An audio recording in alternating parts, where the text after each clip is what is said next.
In today's episode, Take me to that moment, first of all. Like describe to me what it was like in that moment, being in the boardroom. Where were you? What was going on when you got that offer? Well, we were 2 years in. We're building this business with my co-founder, Guillaume, was the CEO. I was the chief marketing officer. And the company was 27 months old when we got that offer from Groupon, who was trying to get into the goods. And actually, sorry, Totsy, could you just explain what it is first? Because I realized we didn't say. Yeah, actually, that's a good idea. Well, Totsy was a flash sale company focused on the family market, on the family vertical. So we're selling everything for baby, kids, pregnant moms, from clothing, shoes, and strollers and car seats, etc. Everything discounted. We were one of the biggest discount website for the family. And we had one competitor called Zulily on the other side of the country, based in Seattle.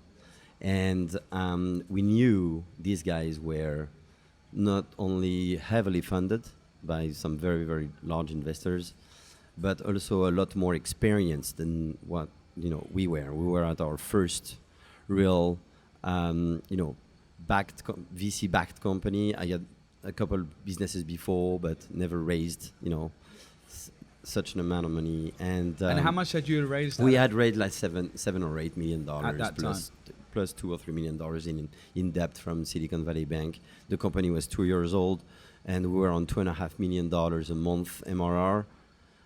So the company was on $30 million run rate for the year. Run rate. Yeah. On at the end of its second year. So the company was growing really, really fast. And when we got that offer it was over $80 million actually. And Groupon really wanted to get into the goods and not only selling coupons and services. And they needed to go to market very fast with that. So they were looking for a good acquisition target for it.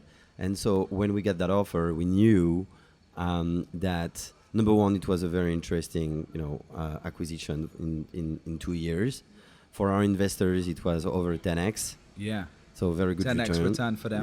Yeah. 10x return for them. And we also knew that Zulily was going to raise a lot more. They could raise a lot more when it was becoming, it was becoming a lot of money for our investors and very difficult for them to follow. So we wanted to take that offer, and they actually prevented that acquisition to happen and used their veto right. And a lot of our investors told us, you gotta tell your investors that you're leaving unless you guys are selling. And we didn't get the balls to do that. So we actually fucked it up. We didn't, we should have played it differently. And we should have sold, and that was a big mistake. And eventually, what we were afraid would happen happened, and Zulily raised over $350 million at a crazy valuation, and basically killed us by doing a lockout strategy. They were buying a lockout strategy. Lockout. So they're basically buying all the available inventory of goods that were on the market, who were a discount website. So the available inventory was limited.